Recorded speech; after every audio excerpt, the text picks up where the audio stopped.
agenda.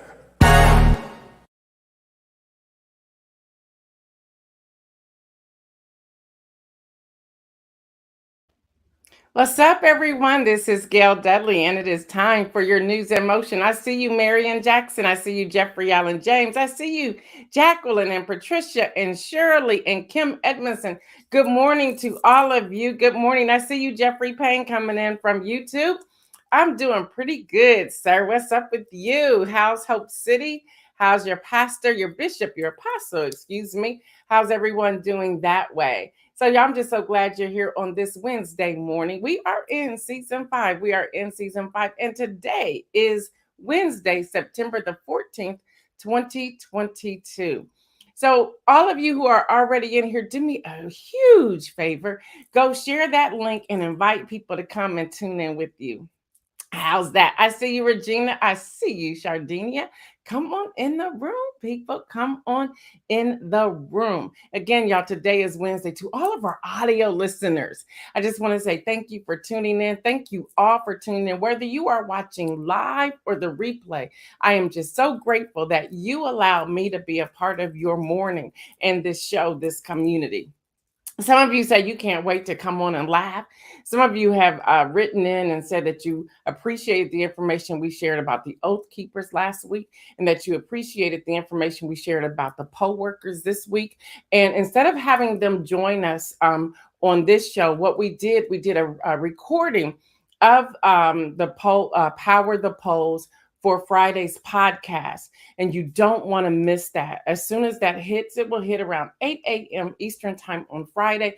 Tune in. They're giving you a lot more information than I shared with you on Monday, and they do send their apologies for missing that time slot on Monday to join me live. But we were able to make it up by doing a podcast, so you do not want to miss that podcast. I see you, Adrian.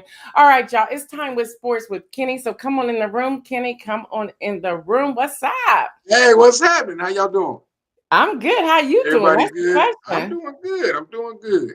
Are All you gonna right. give us the lineup for this weekend or what? Because I Yeah, got I'm a going feeling it's I'm gonna going to be line huge. y'all right up. Like a Well, you go barber. I'm ahead going and to take line you over. up. I'll be right back. Okay. News and Motion family, good morning. Welcome to Game Over with me, Kenny Stanley. I'm going to start this segment off with a little history lesson. Did y'all know that Toledo was almost a part of Michigan? I mean, they even had a fight over it. Ohio and Michigan almost had it's called the Toledo War. Um, it was so bad that Congress had to step in, and when Congress stepped in, they gave Toledo to Ohio, and they gave Upper Peninsula to Michigan. The problem was Toledo sits on the Maumee River. I mean, it's right there. So, and that's what happened. But with that being said, I hope Ohio State beats the brakes off of Toledo. I mean, they was almost that team up north. So beat the brakes off of them. That's right. Toledo comes to the Horseshoe to take on number 3 Ohio State on Saturday. You can catch that game at, I think it's a 7 p.m. kickoff on ABC. Also, number 1 Georgia plays against South Carolina. That's going to be a good one. Alabama plays University of Louisiana, Monroe. Number 4 Michigan plays against UConn. But the game that I'm interested in, it used to be a time where you look for games that was rivalry games. I still love to see the Ohio State Michigan game. I still love to see USC versus UCLA. I still love to see Oklahoma and Texas in the Red River rivalry. But the game that used to go down was Oklahoma, Nebraska. Well, they're renewing the rivalry this weekend, come Saturday. And what's special about this game, his name is Mickey Joseph. He is the interim head coach because Nebraska fired their head coach last Sunday. What's so interesting about him? He's an African American, the first African American to take a team out on the field as a head coach in Nebraska. I can't wait to see this game. In the NFL, could the Dallas Cowboys be done before the season even starts? I mean, we 0-1, but to make matters worse, Dak Prescott is out for 6 to 8 weeks with a hand injury. That hurts. The Cowboys are going to roll with Cooper Rush, and I hope Cooper do his thing and at least keep us close to 500 until Dak gets back. So that way we can make a run and try to make the playoffs. But it looks pretty dim right now. We play host to the Cincinnati Bengals on Sunday. Hopefully we can handle the Bengals. We need to give the Bengals an L. Also on Sunday, the weekend starts really tomorrow. We got tomorrow. Oh, and what a game on Monday. Seattle held the home fourth down and they beat Denver. And Russell Wilson in his return trip to Seattle, 17-16. The NFL has some other great games starting tomorrow with the LA Chargers. I almost said San Diego because that's what they used to be, but the LA Chargers they pay a visit to Kansas City on tomorrow night on ESPN. Tampa Bay goes to New Orleans. New Orleans has a winning streak against Tampa Bay right now. Tom Brady can't seem to beat New Orleans. Let's see what happens on Sunday. Chicago goes to Green Bay. The Patriots goes to Pittsburgh. And the Bengals, like I said, has to come to Jerry's World and play my Cowboys. On Monday night, we have two games. We have Tennessee at Buffalo. They play at 7:30 on ESPN. And then the 8:30 game will have the Minnesota Vikings as they travel to Philadelphia to take on the Eagles on ABC at 8:30. That's sports. Now back game over. Back to Gail for some more news. Thank you so much, Kenny. Thank you, thank you, thank you. We look Thank forward you. to the weekend games for sure. The I watch weekend games the are going to be college on. football, not so much the NFL. NFL. So there's Right. that.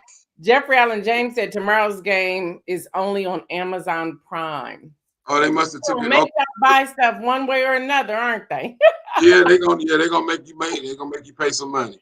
They're gonna They're gonna make make you. you I pay see some you, money. Valerie Johnson. Well, thank you so much, Kenny. All I right. see you, Cherie. I see you, Kim. I see all of you popping up in here. All right, Kenny. Thank you so much. All right. Thank All you. right, Have y'all. a Now good let's one. get to the news. We made a flip here. We put the sports up front. Now we're gonna get to some news again, y'all. The power the polls. Their representatives profusely apologized for missing us on Monday. But what we decided to do the podcast. So it's about a 40-minute segment on the NIM podcast, which will release on Friday morning at 8 a.m. You do not want to miss it. We had a great time doing the podcast. Wow, I see y'all rolling up in here. What's up, Kimberly? I loved your post yesterday. I see you, Danielle. I see you, Mary Jenkins. I see all of you. All right, y'all. The U.S. President Joe Biden said, nope, I'm not doing that.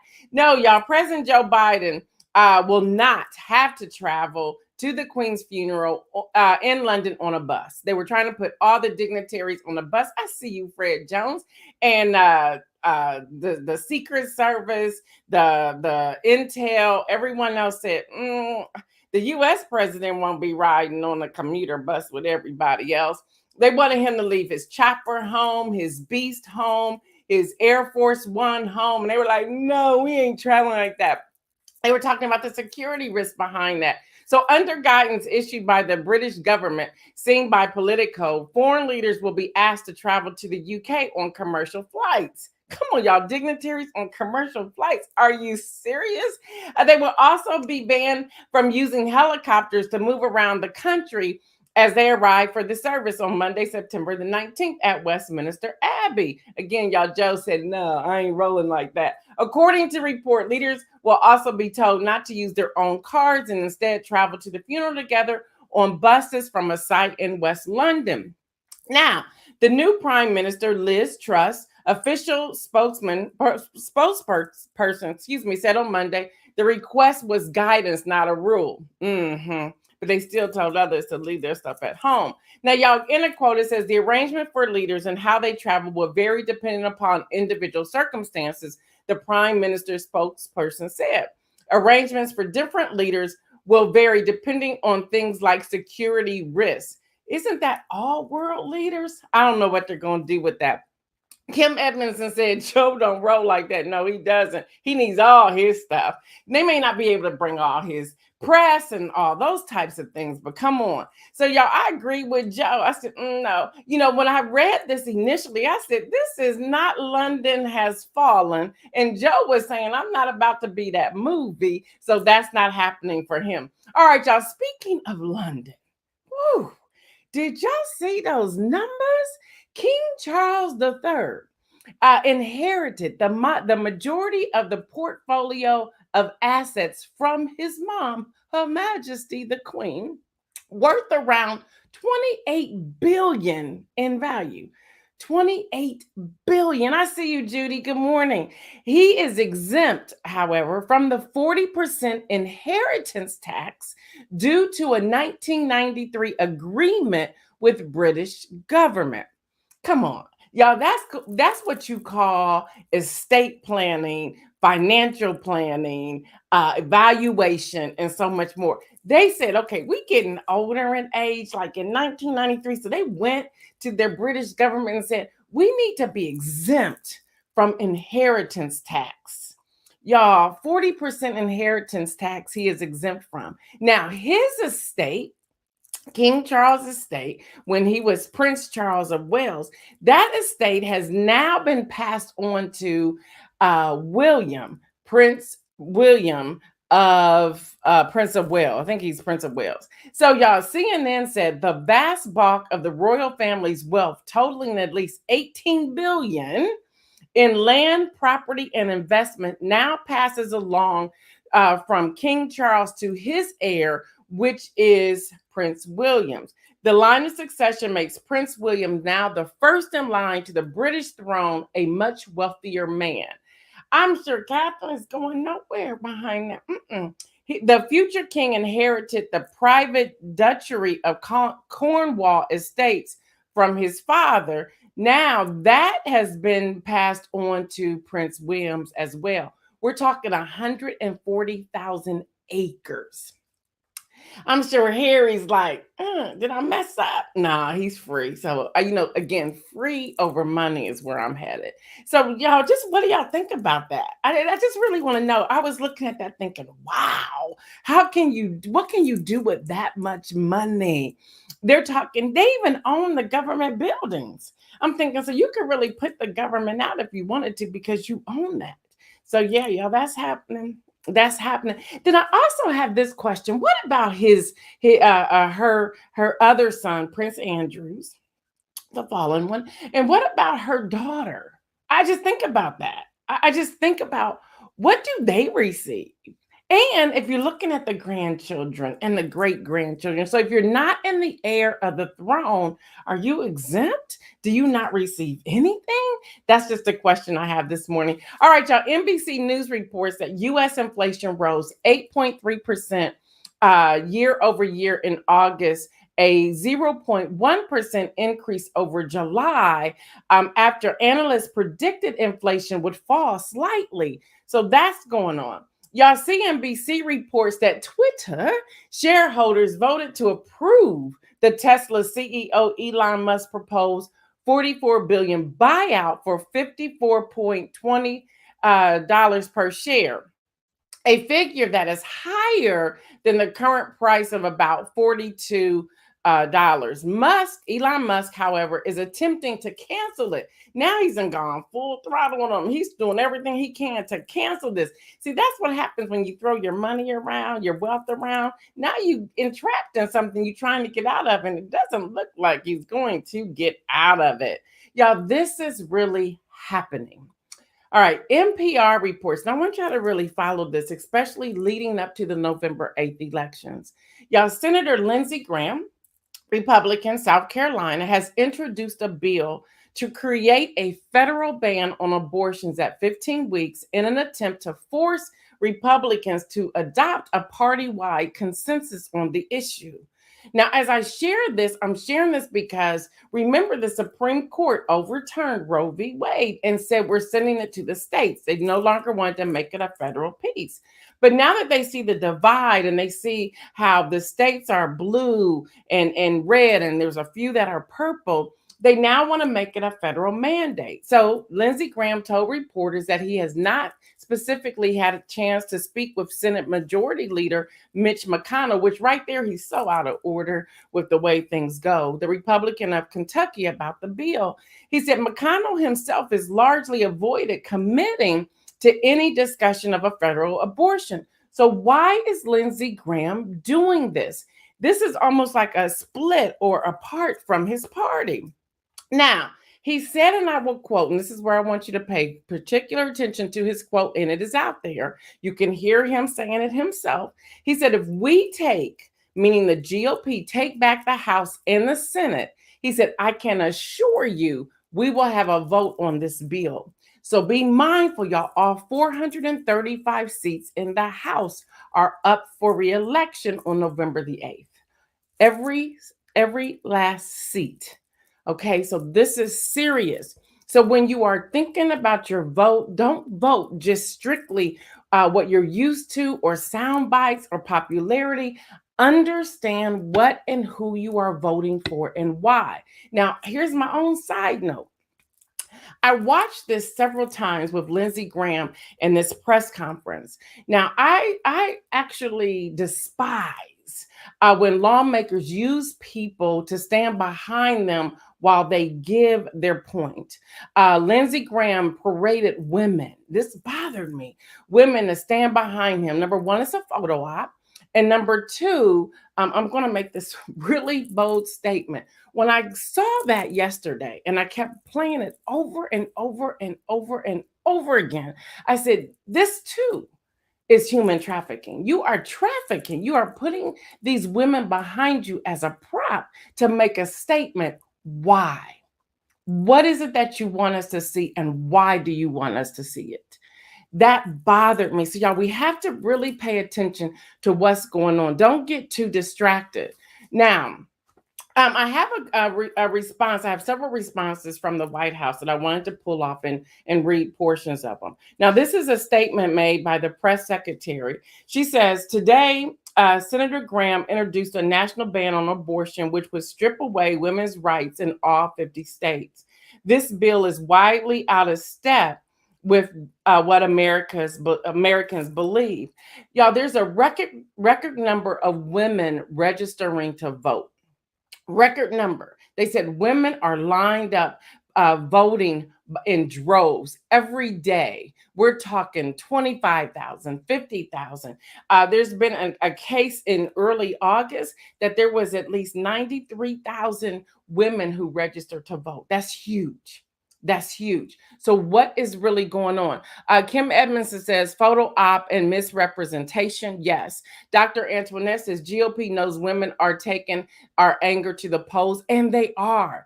There's many t-shirts out there. There's many things that are happening, whether you agree with it or disagree with it. I'm just sharing with you the news that people are using, that they're calling it row, ROE, the vote, row the vote. So there's a lot that's happening.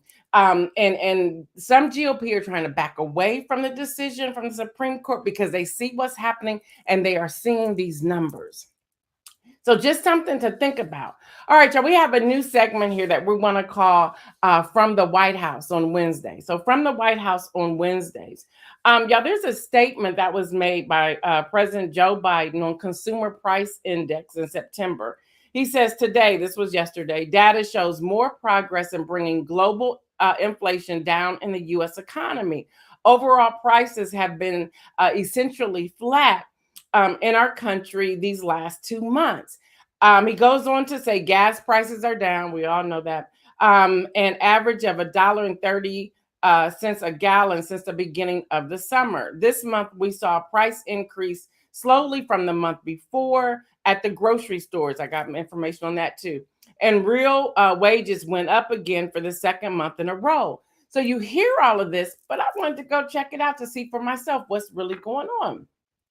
And so I came across some interesting information when it comes to inflation and it comes to those numbers. Some gas price numbers have dropped $1.30 per gallon, but we see that milk and eggs and bread and cereal have increased in the grocery store. So we have to ask the question. See, we cannot just take a soundbite. We need to go research it and figure out what's really going on. Now, it also depends upon areas, demographics, the grocery stores in particular areas. We even need to go back and look at the produce when we're talking about inner city produce and those in the suburban areas, and the quality of the produce and the amount of the produce, and what it's looking like and what it's weighing. Even when we get to gas prices, we see gas prices rise up in certain areas and go down in other areas. All of this type of information needs to be discussed when we go to these town hall meetings. That's why I'm always pushing these town hall meetings. I think it's so important that we get to that to get a better understanding of what's really going on. Y'all, eggs are at 39.8%, chicken 16.6%, and milk at 17%. Now, y'all, food costs spiked 11.4% over the past year, the largest annual increase since May 1979. And that's according to the Bureau of Labor Statistics. So I want to give you this information. I want you to really see and wrestle with it. This is why budgeting is important. At least somebody in your household need to be able to do this, because you need to be able to see where your money is coming in and going out and what the differences are. That's why I am that person that keeps every receipt. And I look at these things. When I started reading this earlier this week, I began pulling things out, looking at it, trying to see where's the change.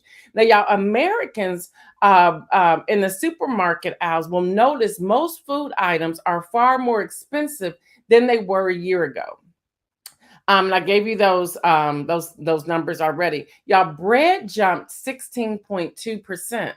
Meat and poultry also grew in price. Again, the chicken is 16.6%. White meat rose 6.8%, and pork increased 6.8% as well. Now, fruits and vegetables together are up 9.4%. Now, overall grocery shopping prices jumped 13.5%, and restaurant. See, we want to think grocery, but now we got to go to the restaurants. The restaurants' menu prices increased 8%. Also, what came out of a study done by CNN is that we're also seeing, when you're going to your coffee shops, whatever they are, the prices may have stayed the same because we noticed a change, but the cups have shrinked slightly. Mary Jenkins says, I am seeing more people in the food pantry lines. Yeah, yeah. So, y'all, we have to pay attention to these numbers. This is all a part of why we are looking at, okay, who are the best candidates for this season moving forward? Understanding inflation, understanding when we got into the whole supply chain issue. You cannot disconnect the dots. You have to connect them all. Shirley is saying grocery shopping, the portions of the packaging is smaller. Yes, they are. They're shrinking because people are identifying that price point and they're saying, this is too high. So they you would think they have decreased the price, but it's really back to where it was. But the portions are smaller in some cases. So yes, and those are things we have to look at. So with that, I want to move to the passage of the Inflation Reduction Act of 2022. Now, I've already seen something coming from communications and all of that. I'm already seeing they're using the acronym IRA. That's not the best acronym because it's going to get confused with the actual IRA. So, and I'm talking like the Roth IRA and so forth. It's like Democrats have a problem with messaging. Jeffrey Payne says, yes, we need to pay attention to the prices weekly. We do. We really do. Mary Jenkins said, yes. What was once a small Frosty, she must be talking about Wendy's, is now a medium and it costs $2.49. Wow. She said she found that out yesterday. I'm just finding out today. So the prices are increasing. So we have to be aware of that. So yeah, they're messaging of the IRAs, but I want to go through some of this with you. Again, this is House resolution. This is HR 5376, the Inflation Reduction Act of 2022. They had the remarks on yesterday. But I want y'all to know what's really in there. So if y'all don't mind, I want to take just a few moments to go through some of this because we need this information when we go to the polls to vote. We need to know what's going on. So I'm going to give you just a little bit of what's here. Number one, it is the most aggressive action that the White House or the government has taken to confront climate crisis. It'll lower the deficit, and it asks the super wealthy and corporation to pay their fair share, which is really, really good. But you hear people not talking about that piece of it. And no one making under $400,000 per year will pay a penny more in taxes. Now, that's great, but they need to also define, if you ask me, no one that makes less than $100,000, no one who makes less than $200,000. They can work that up, because when someone hears that word $400,000, they're tuning them out. That's why I wanted to bring it here on News in Motion this morning to say, if you make even less than $50,000, you will not pay a penny more in taxes. $100,000, $200,000, all the way up to $400,000. So pay attention to what's being shared. Sometimes we tune out, was like, oh, I'm not even in that bracket. So we already tune it out. But this does affect everyone from $400,000 all the way down to making $1 a year. So there will not be an increase in taxes. So I wanted to share that. This bill that was signed by President Joe Biden will lower health care costs. It will lower health care costs. Lower prescription drug costs for seniors, and I'm bringing all this from the White House press room. Lower prescription drug costs for seniors. Americans pay 2 to 3 times more for their prescription drugs than people in other wealthy countries. There's a great clip out there with AOC Alexandria Ocasio-Cortez. She really breaks down when she's doing a panel discussion with some of the drug industries. And she said, in other countries, this drug is $8. And the man said, yes. She said, why is it $1,000 here? And he said, well, it's actually $900. And she said, $1,000. And she brought it back around, and he never answered that question. But that is a great question. Why is it $8 everywhere else? And she was using the calculation of US money. Why is it $8 everywhere else and almost $1,000 here in the US? Make that make sense. Y'all, these are the kind of questions we need to be asking at town hall meetings. We cannot shy away from things like this. We need to know. Do not just accept, oh, well, this is the prescription cost for this. Why is it this much? Why is it this much? I was watching a reel yesterday. We talked about reels yesterday. I was watching a reel yesterday on I think I was on Instagram with Kev on Stage. Y'all know him, Kev on Stage. And he was asking about insurance. And he asked this question. I was like, yeah, you're right. He said, why is it that we have health insurance, and then we have dental insurance, and then we have eye insurance? He said, aren't our mouths and our eyes a part of our health? He goes, it's a part of the body. He said, we don't have insurance for our toes. We don't have insurance for our ears. We don't have insurance for our knees. He broke that down.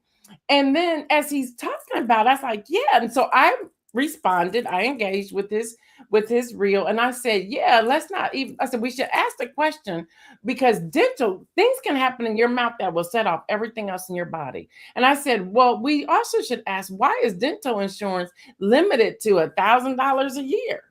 And you eat that up with the cleaning, you eat that up with x-rays and films, you eat that up. So when it's time to have a root canal or a filling or an extraction, now you're at $5,000, $6,000, almost $7,000, $8,000, $9,000, but you have no more money to do that. So you're paying out the wazoo. When he replied back to me, he said, great question. These are the questions we need to be asking those who are running for office so that we can have a better understanding of what's going on. Y'all, I'm telling you what I'm telling you. And I know if we come together and start asking these tough questions, things will have to change, or we start voting people into these offices because they're serious about seeing the change.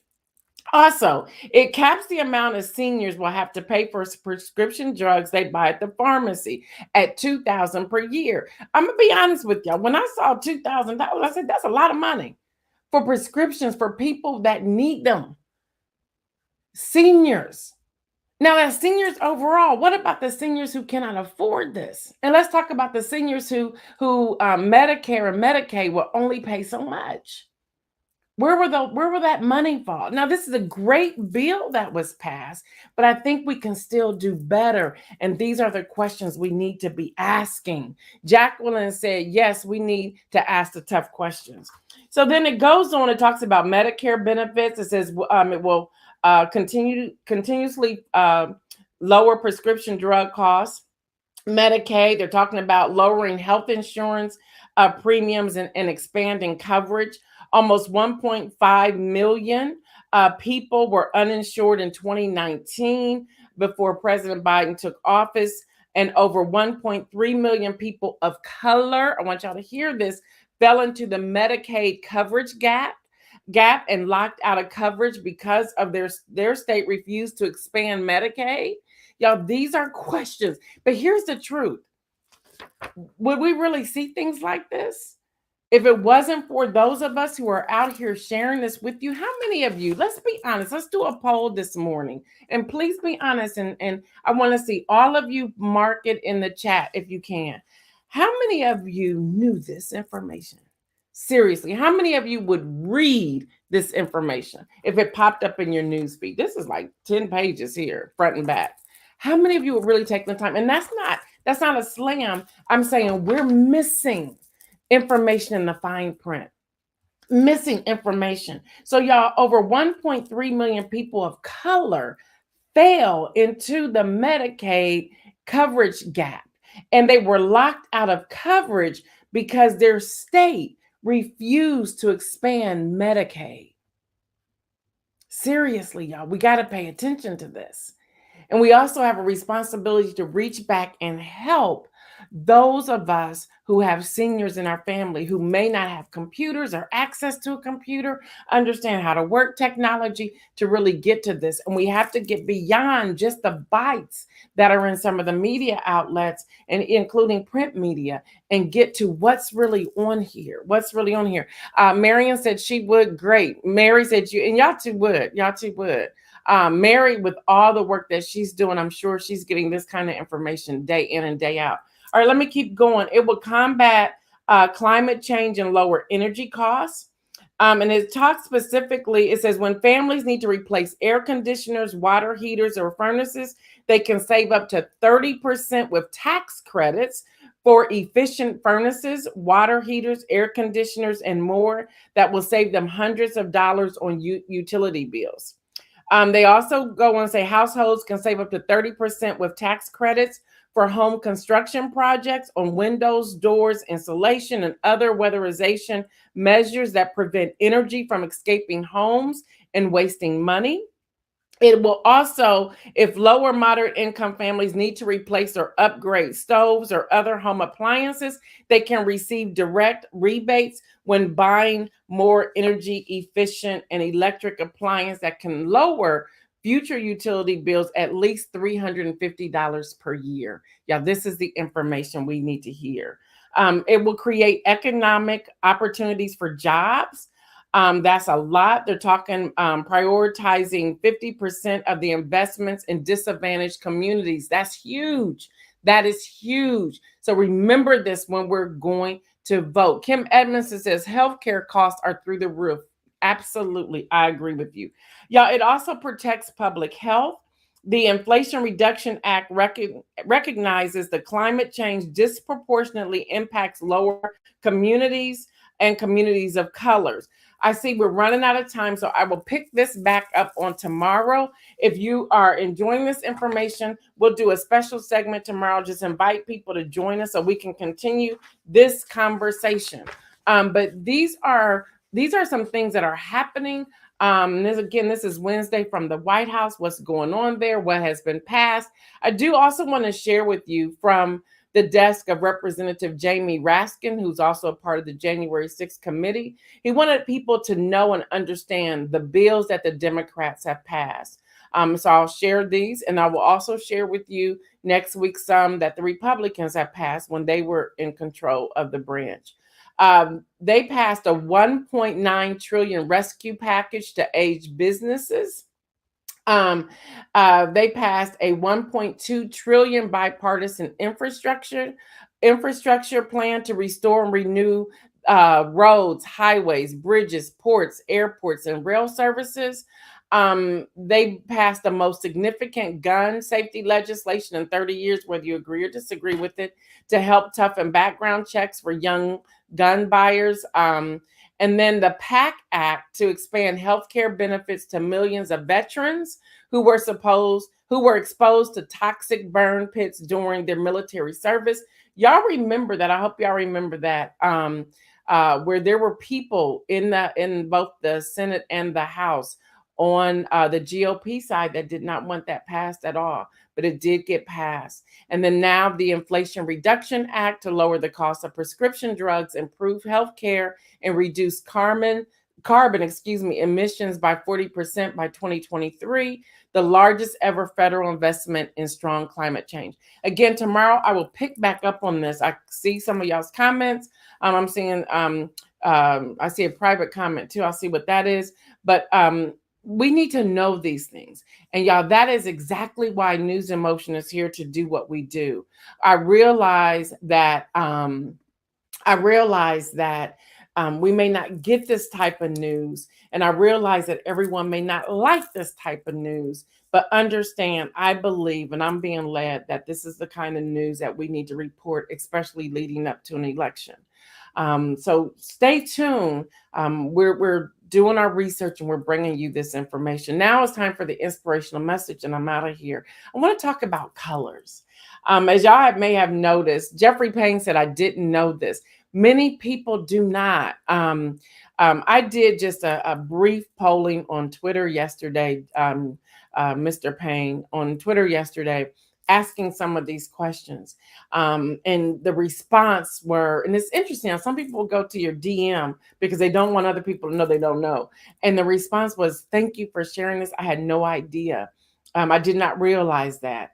When I hear things like that, I just turn the news off or I don't listen to the news. And I've shared with you all before. I understand you don't want to consume so much news. That's why I took a break off in August. But at the same time, not listening to news can be dangerous. So find you that trusted somebody to follow and to hear, whether it's 3 minutes, 5 minutes, 10 minutes, to get the news that you need. Jeffrey says, what do you think about the upcoming purge law? I'll be talking about that next week. That's a lot to get into when I'm going to the inspirational message, but we will be talking about that next week, at least a small segment of it. So back to the inspirational message, colors. When I came back from my long break, much needed break, some of you have noticed that I'm wearing colors. I'm coming out of some of the black, and I shared a little bit with you yesterday that the team was like, it's time for you to step it up, come out of it. Well, I noticed something in coming out of it. Here's just a transparent moment. I noticed that it's more joy coming forth. It's fun, it's vibrant. I still like my black and I will still wear my black, but there's something behind it. So I want to ask you this question today.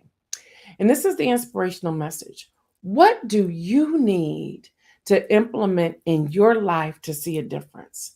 Are you staying away from particular colors because of weight gain, because of skin tone, because of people think it's too loud, or they're thinking that you want to be young?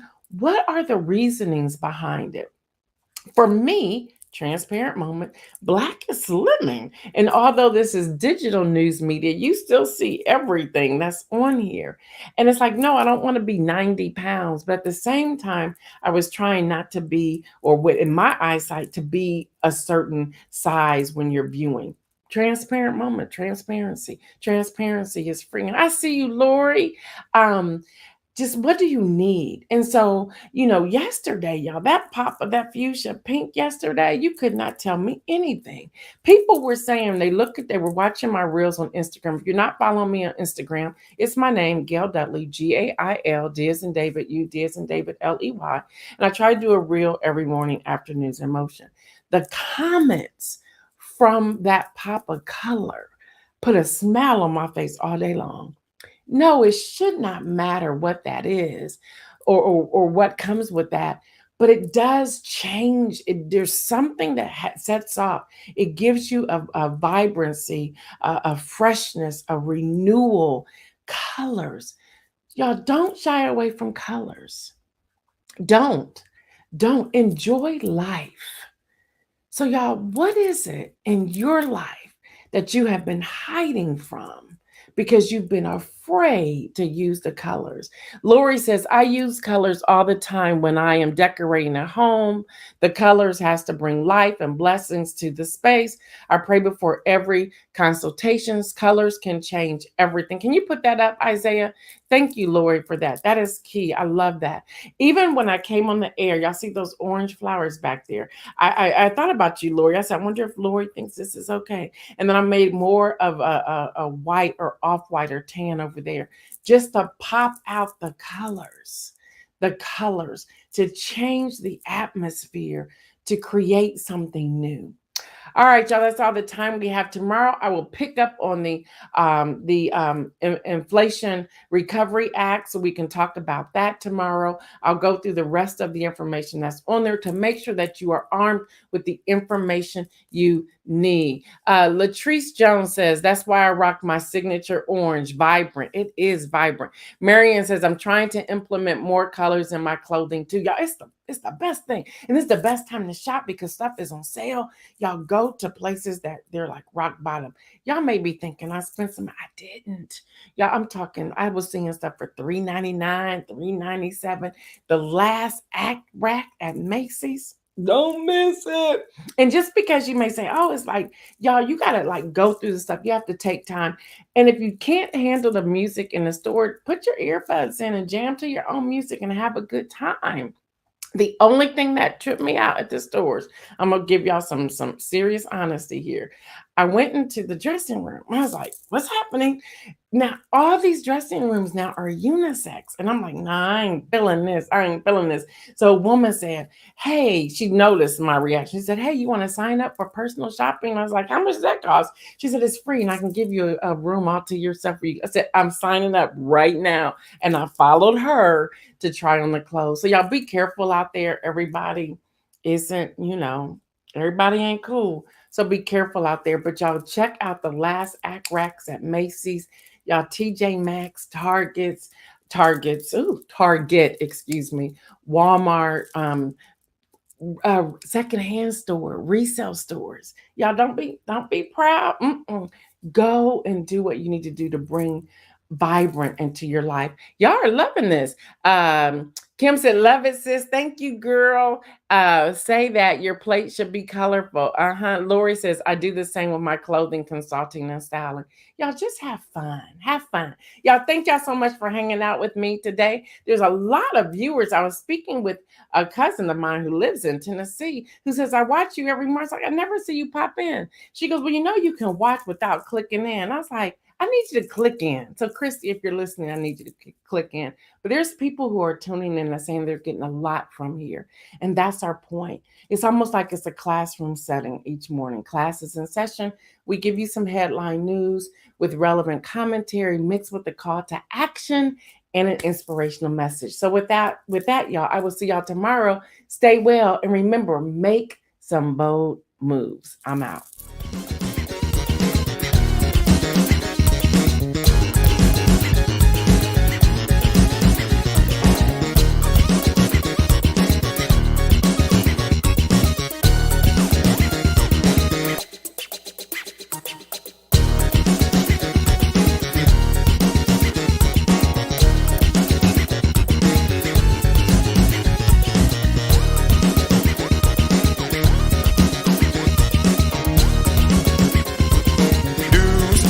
Motion.